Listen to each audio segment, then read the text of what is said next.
Bienvenue dans cette nouvelle analyse. Alors aujourd'hui, on va se pencher sur un sujet dont on entend de plus en plus parler. On voit passer des mots un peu partout, neurodiversité, neurodivergence, sur les réseaux, dans les articles, mais souvent ça reste un peu flou, non? Oui, c'est vrai, ce sont des termes qui ont vraiment explosé ces dernières années.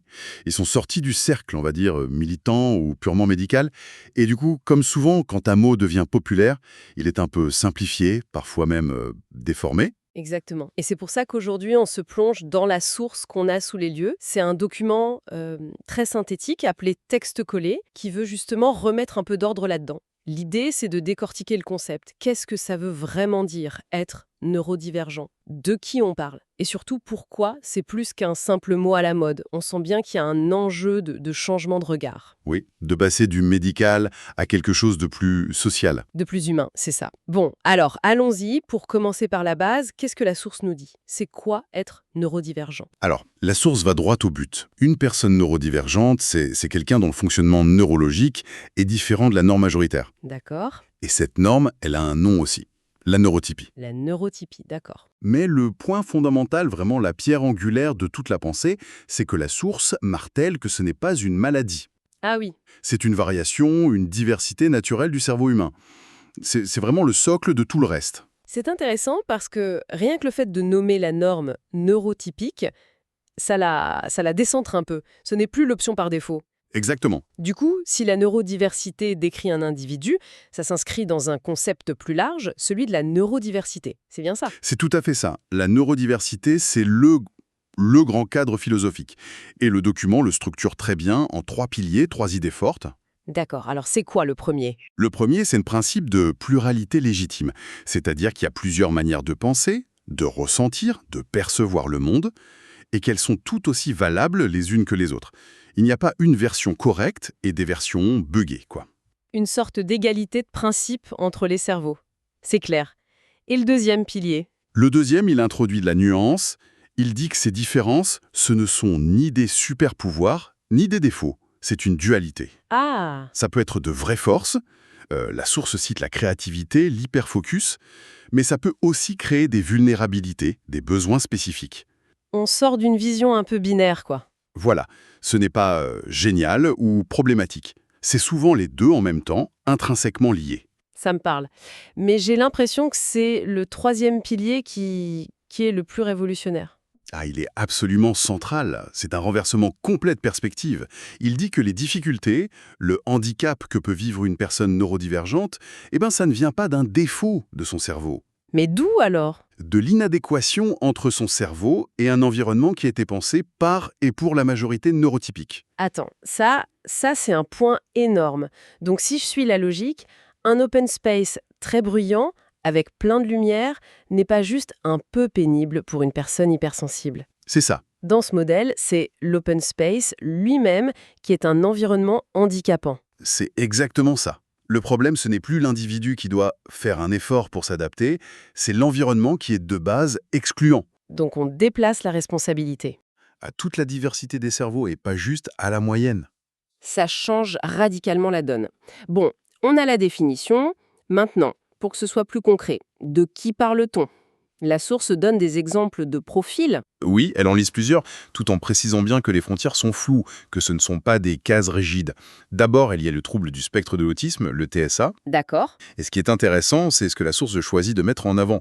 Évidemment, il y a les particularités sensorielles, sociales, la communication qui est différente, mais elle insiste aussi sur la possibilité d'une hyper-empathie. Ah, ça par exemple, c'est fou. Ça tord le cou à tous les clichés qu'on peut avoir. Totalement. L'idée reçue, c'est l'inverse. C'est une absence d'empathie. Exactement. C'est un contre-pied direct au stéréotype de la personne autiste froide, distante. Et ensuite, Ensuite, on a le TDAH, le trouble du déficit de l'attention avec ou sans hyperactivité. d'accord. Et là aussi, le document montre bien les deux faces de la pièce. D'un côté, oui, la difficulté de concentration, l'impulsivité, Ce que la société va voir tout de suite comme des défauts, en somme. bah oui. Et de l'autre côté, en miroir, la source parle de l'hyperfocus. Cette capacité à être complètement absorbé. Voilà, absorber corps et âme par un sujet qui passionne. Et elle parle aussi d'une grande créativité.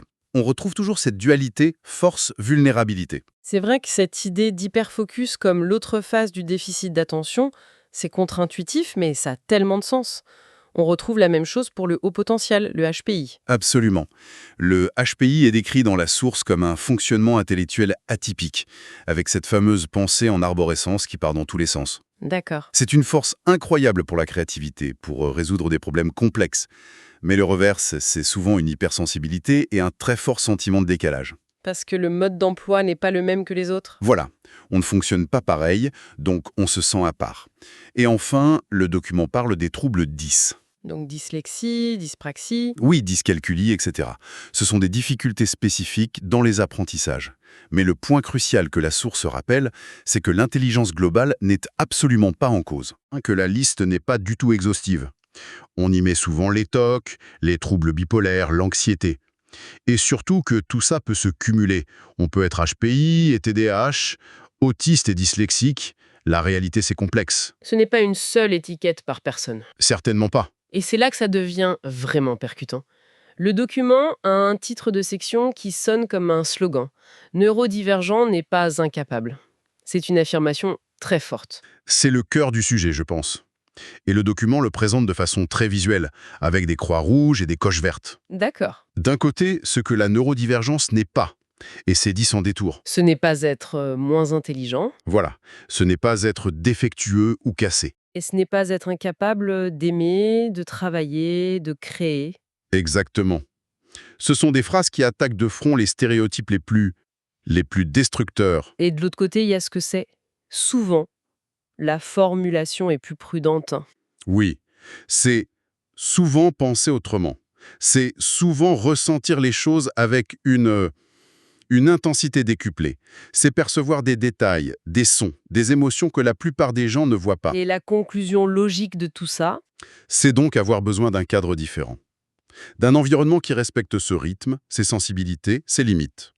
L'image est un peu cliché, mais on ne demande plus à un poisson de grimper à un arbre. On reconnaît qu'il a besoin d'eau pour vivre. ce passage d'un modèle du déficit à un modèle de la différence, c'est ça, la révolution. La question n'est plus qu'est-ce qui cloche chez cette personne, mais Mais de quel environnement cette personne a-t-elle besoin pour s'épanouir? exactement. Alors, si on suit ce raisonnement, ça m'amène à une question. Pourquoi est-ce si important d'utiliser ce mot neurodivergent? Pourquoi ne pas juste parler de troubles, de conditions? Le mot en lui-même semble central. Il est capital. Et le document l'explique très bien. Il y a 3 raisons principales en fait. La première, c'est pour sortir du tout médical. D'accord. Le vocabulaire clinique, c'est utile pour un diagnostic, c'est certain, mais ça peut être très réducteur. Ça transforme une personne en une liste de symptômes à gérer, à corriger. Alors que neurodivergent, c'est plus large. C'est beaucoup plus large. Ça parle d'une identité, d'une manière d'être au monde, pas juste d'une pathologie. Ça redonne une dimension plus existentielle, au-delà du dossier médical. Ce qui nous amène à la deuxième raison, j'imagine. Oui, qui est une conséquence directe de la première. Ça redonne de la dignité, de la légitimité. Pour un nombre incroyable de gens, le fait de découvrir ce mot et de s'y reconnaître, c'est un soulagement immense. Ça met un mot sur un vécu. C'est ça, sur ce sentiment d'être en décalage permanent sans comprendre pourquoi. Ça valide leur expérience et ça leur dit « Non, tu n'es pas bizarre ou défaillant. Ton fonctionnement est une variation qui existe. Elle est légitime et tu n'es pas seul. » C'est un acte de reconnaissance très, très puissant. Et la troisième raison semble beaucoup plus pragmatique, presque politique. Tout à fait. C'est un outil pour l'action. Le mot devient un levier. Une fois qu'on a nommé cette réalité de manière non pathologisante, on peut commencer à revendiquer des aménagements concrets. Comme à l'école, au travail. Exactement. Des aménagements scolaires, du télétravail adapté, des protocoles de soins qui prennent en compte l'hypersensibilité.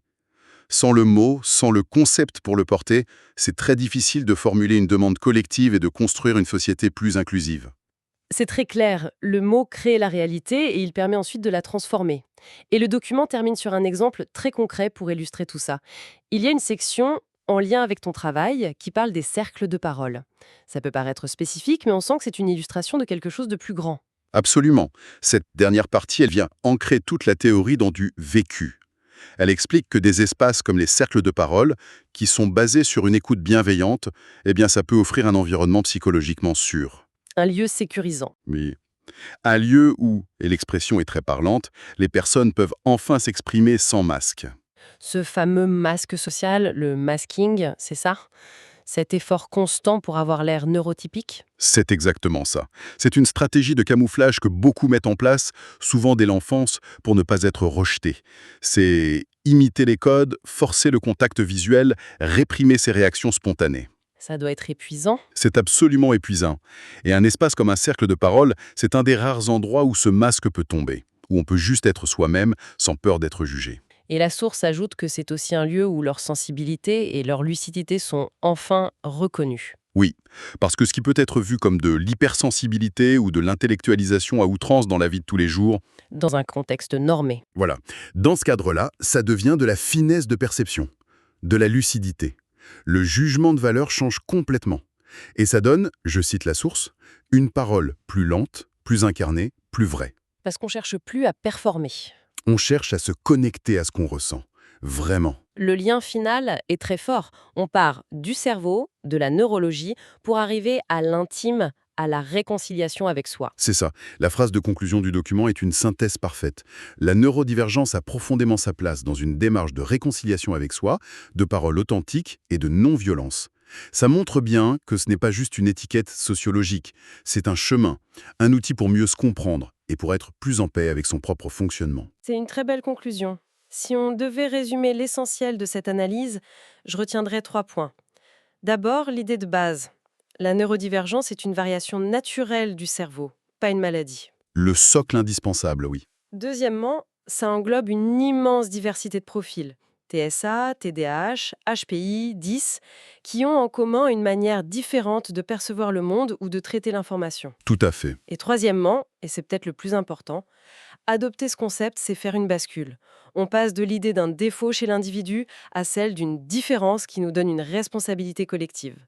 Celle de créer des environnements, au travail, à l'école, partout, qui soient réellement inclusifs. La source était vraiment limpide là-dessus. Elle l'était. Et en se focalisant sur cet exemple des cercles de parole à la fin, la source ouvre sur une question qui va bien au-delà.